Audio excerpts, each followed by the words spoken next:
പത്തനംതിട്ടയിൽ ഞങ്ങളോട് സഹകരിച്ചിരുന്ന ഒരു ചെറുപ്പക്കാരൻ തെറ്റായ വഴിയിലേക്ക് നീങ്ങിയപ്പോൾ ഞങ്ങളവരെ മാറ്റി നിർത്തി. ഞങ്ങളുമായിട്ട് സഹകരിച്ചു പോയിരുന്ന ഒരു ചെറുപ്പക്കാരൻ തെറ്റായ വഴിയിലേക്ക് നീങ്ങി കുറ്റകൃത്യങ്ങൾ ചെയ്യുന്നത് പതിവാക്കിയപ്പോൾ ഭാരതീയ ജനതാ പാർട്ടി അയാളെ മാറ്റി നിർത്തി. ആരൊക്കെയാണ് അയാൾക്ക് സ്വീകരണം കൊടുത്തിരിക്കുന്നത്? സ്വീകരണം കൊടുത്തിരിക്കുന്നത് സംസ്ഥാന മന്ത്രിസഭയിലൊരു അംഗം, പാർട്ടിയുടെ ജില്ലാ സെക്രട്ടറി. എന്തോ വലിയ ഹരിശ്ചന്ദ്രന് സ്വീകരണം കൊടുക്കുന്നത് പോലെയാണ് വീണ ജോർജും ഉദയഭാനും പോയിട്ട് അവിടെ സ്വീകരണം കൊടുത്തിരിക്കുന്നത്. CPIM എങ്ങോട്ടാണ് പോകുന്നത്?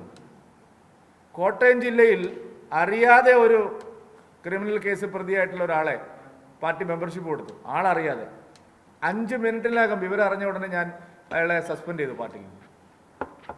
പാർട്ടി പ്രാഥമിക അംഗത്വം നൽകി 5 മിനിറ്റ് കഴിഞ്ഞപ്പോൾ. അതാണ് BJP CPM തമ്മിലുള്ള വ്യത്യാസം. കോട്ടയത്തെ സംഭവം നിങ്ങൾ മാധ്യമപ്രവർത്തകർക്കെല്ലാവരും നിങ്ങൾ റിപ്പോർട്ട് ചെയ്തു വാർത്ത. ഞാൻ ആ വാർത്ത ടെലിവിഷനിലൂടെയാണ് കാണുന്നത്. ഉടനെ തന്നെ ജില്ലാ പ്രസിഡന്റ് ബന്ധപ്പെട്ടു. തെറ്റ് മനസ്സിലായി. അപ്പം തന്നെ അദ്ദേഹത്തെ പാർട്ടി നടപടിയെടുത്തു. ഇതാണ് BJPയുടെ രീതി.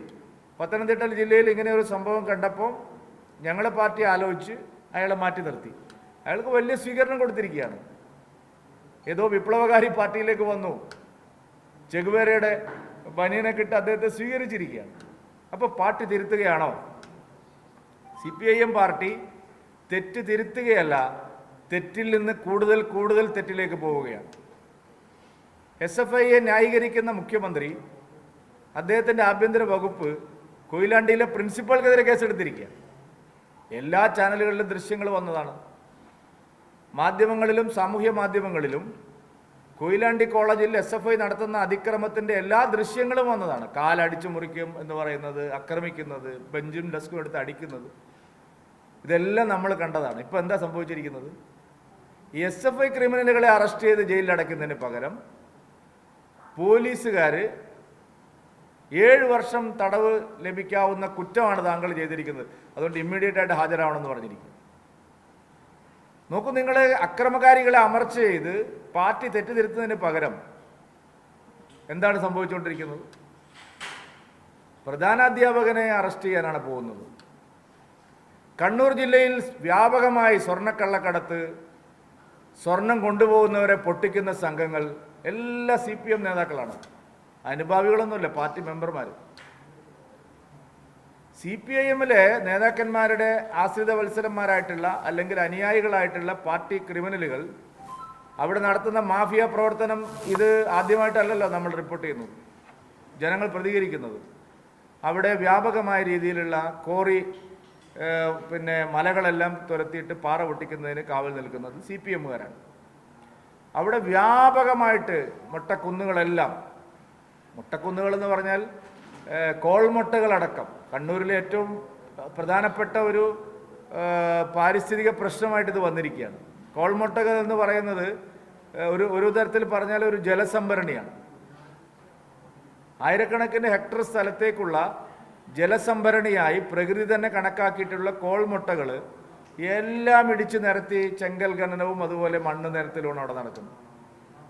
ഇപ്പോൾ കണ്ണൂരിൽ നമ്മൾ പോയി നോക്കിയാൽ കണ്ണൂർ കാസർഗോഡ് ജില്ലകളിലെ കാസർഗോഡ് ജില്ലയുടെ തെക്കേ അറ്റത്തും കണ്ണൂർ ജില്ലയുടെ വടക്കേ അറ്റത്തേക്ക് നിങ്ങൾ പോയി നോക്കിയാൽ BJP പ്രസിഡന്റ് എന്തെങ്കിലും ഒരു കള്ള ആരോപണം ഉന്നയിക്കുന്നതല്ല. ഇവിടെ എല്ലാം ചെങ്കൽ ഖനനവും കരിങ്കൽ ഖനനവും അത് CPMമാരാണ് നടത്തുന്നത്. CPMന്റെ നേതാക്കന്മാരും അവരുടെ ഗുണ്ടകളുമാണ്. എല്ലാ പോക്കറ്റടി സംഘങ്ങളും എല്ലാ മാഫിയ സംഘങ്ങളും എല്ലാ തരത്തിലുള്ള തെറ്റായ പ്രവണതകൾ നടത്തുന്നവരും പാർട്ടി സംരക്ഷണയിലാണ്. പലരും തുറന്നു പറയുന്നു. DYFIയുടെ മുൻ ജില്ലാ നേതാവ് തുറന്നു പറയുന്നു. കള്ളപ്പണം കൊണ്ടുവരുന്നവരെ, കുഴൽപ്പണം കൊണ്ടുവരുന്നവരെ, സ്വർണം കടത്തുന്നവരെയൊക്കെ അവരുടെ വഴിയിൽ വെച്ച് അവരെ പൊട്ടിക്കുക, അവരെ പൊട്ടിക്കൽ പുതിയ പദങ്ങൾ തന്നെ നമ്മുടെ നിഘണ്ടുവിൽ വന്നിരിക്കുകയാണ് CPMകാരെ കൊണ്ട്. ഇതെല്ലാം ചെയ്യുന്നത് CPIMന്റെ മെമ്പർമാരായിട്ടുള്ള ആളുകളുടെ നേതൃത്വത്തിലുള്ള ഗുണ്ടകളാണ്. കണ്ണൂരിൽ കുറച്ചു കാലം സമാധാനം വന്നപ്പോൾ ഈ പ്രതികളെല്ലാം, ഈ ക്രിമിനലുകളെല്ലാം ഈ രീതിയിലേക്ക് മാറി. CPM തിരുത്താൻ തയ്യാറുണ്ടോ? അവിടെ വലിയ വിവാദം വന്നു. P. ജയരാജനെതിരായിട്ട് ഔദ്യോഗിക പക്ഷം ചില ഒളിയമ്പുകൾ എഴുതു. P. ജയരാജൻ തിരിച്ചടിക്കാൻ തുടങ്ങി. പരസ്പരം സാമൂഹ്യ മാധ്യമങ്ങളിൽ ആക്രമണം നടന്നു. തെറ്റിതിരുത്തുകയല്ല, പ്രശ്നം മൂടി വയ്ക്കുകയാണ് ഇപ്പോൾ ചെയ്തിരിക്കുന്നത്. SFI അക്രമങ്ങളുടെ കാര്യത്തിൽ അതേ സമീപനം. SFIക്കാരെ സംരക്ഷിക്കുക, ഇടിമുറി ഇല്ലെന്ന് പറയുക, പ്രിൻസിപ്പാളെ പേരിൽ കേസെടുക്കുക. കൊട്ടേഷൻ സംഘങ്ങളുടെ കാര്യം വരുമ്പോൾ അവർ പ്രശ്നങ്ങൾ ഒതുക്കി തീർക്കുക. ആലപ്പുഴയിൽ എന്താ സംഭവിച്ചത്? ജി സുധാകരൻ പരസ്യമായിട്ട് പറഞ്ഞു പാർട്ടി ഒരു മാഫിയയുടെ കയ്യിലായി. ആരാണ് മാഫിയ? എല്ലാവർക്കും അറിയാം. ആലപ്പുഴയിൽ ലോക്സഭയിലേക്ക് മത്സരിച്ച ആൾ, അമ്പലപ്പുഴയിൽ നിയമസഭയിലെ MLA, ഇവരെല്ലാം അടങ്ങുന്ന ഒരു മാഫിയ സംഘമാണ് ആലപ്പുഴയിലെ പാർട്ടിയെ നിയന്ത്രിക്കുന്നത്. അതും ഇത് തന്നെയാണ്. മണൽ വാരൽ, കരിമണൽ ഖനനം, കൊട്ടേഷൻ സംഘങ്ങൾ, വണ്ടിക്കച്ചവടം, വണ്ടിപിടുത്തം, ഇതൊക്കെ നടത്തുന്നത് CPIM പാർട്ടിയാണ്. ആ പാർട്ടി ഒരു മാഫിയ പാർട്ടിയായിട്ട് മാറിയെന്ന് എല്ലാവരും അംഗീകരിക്കുന്ന കാര്യമാണ്. അവിടെയും തെറ്റിദ്ധരുത്തലില്ല. അവിടെയും നടക്കുന്നത് ഇത് തന്നെയാണ്. എല്ലാം ഒത്തുതീർപ്പാക്കുകയാണ്. ഇപ്പോൾ CPIM തിരുത്താനാവാത്ത വിധം, രക്ഷപ്പെടാനാവാത്ത വിധം മുങ്ങിത്താഴുകയാണ്. ആ കാരണങ്ങളെല്ലാം മറച്ചു വെച്ചുകൊണ്ട് SNDP, BJP എന്ന് പറഞ്ഞ് അവരിങ്ങനെ നാഴിക്ക് 40 വട്ടം മന്ത്രം ഉരുവിടുകയാണ്.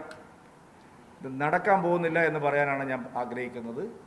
ഹിന്ദു സംഘടനകളെ വേട്ടയാടി, അവരെ ഭയപ്പെടുത്തി, തങ്ങളുടെ തെറ്റുകൾ മറച്ചു വയ്ക്കാനുള്ള നിങ്ങളുടെ ഒരു നീക്കവും ഇവിടെ നടപ്പില്ല. വ്യാപകമായി നടന്ന് ഞങ്ങൾ ഗ്രാമങ്ങളിലെല്ലാം നിങ്ങളുടെ ഈ കള്ളപ്രചരണത്തിനെതിരായിട്ടുള്ള പ്രചാരവേല സംഘടിപ്പിക്കാനാണ് ആലോചിക്കുന്നത്. മാർക്സിസ്റ്റ് പാർട്ടിയുടെ തെറ്റായ നയങ്ങൾ, ഞങ്ങളുടെ വ്യാപകമായ പ്രചാരണം ഞങ്ങൾ ആരംഭിക്കുക. 9-ാം തീയതി, ജൂലൈ 9-ാം തീയതി പാർട്ടിയുടെ വിശാല നേതൃയോഗം, സംസ്ഥാന നേതൃയോഗം തിരുവനന്തപുരത്ത് ചേരുകയാണ്. പാർട്ടി പഞ്ചായത്ത് പ്രസിഡന്റുമാരുപരിയുള്ള നേതാക്കന്മാരാണ് ഒരു ദിവസം മുഴുവൻ കൂടുന്നത്. പാർട്ടിയുടെ അഖിലേന്ത്യാ അധ്യക്ഷൻ ശ്രീ JP നഡ്ഡ ആ സമ്മേളനം ഉദ്ഘാടനം ചെയ്യും.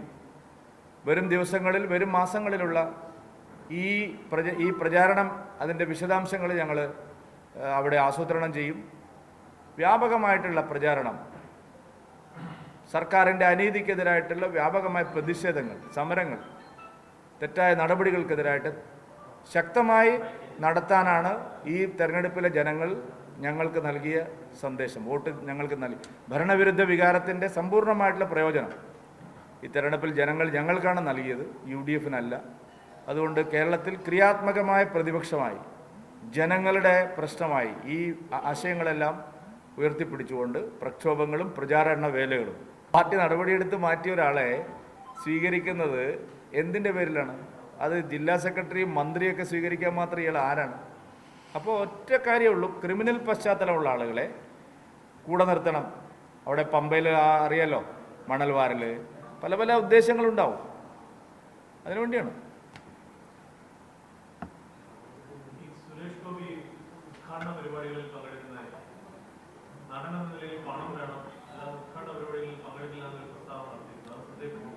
ഞാൻ വായിച്ചു, നടൻ എന്നുള്ളതിൽ എല്ലാവരും പണം വാങ്ങുന്നില്ല, എന്താ തെറ്റുള്ളൂ? അല്ല, സർക്കാർ പരിപാടിയോ ജനങ്ങളെ പരിപാടിയോ ഒന്നുമല്ല.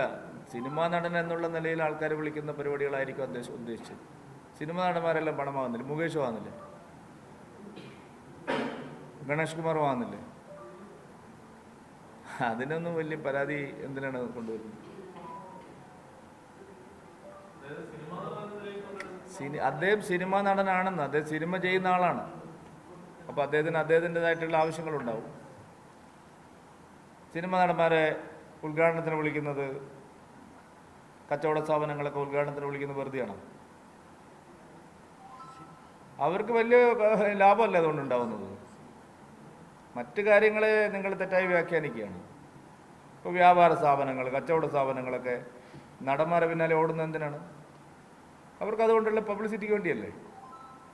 ഫ്ലക്സ് ബോർഡും ഹോർഡിങ്സൊക്കെ വെക്കുന്ന പോലെ തന്നെയല്ലേ അവർ നടന്മാരെ വിളിച്ചിട്ട് കാര്യങ്ങൾ നടത്തുന്നത്. അതിനൊക്കെ പാർട്ടിയായിട്ട് എന്തിനാണ് ബന്ധിപ്പിക്കുന്നത്?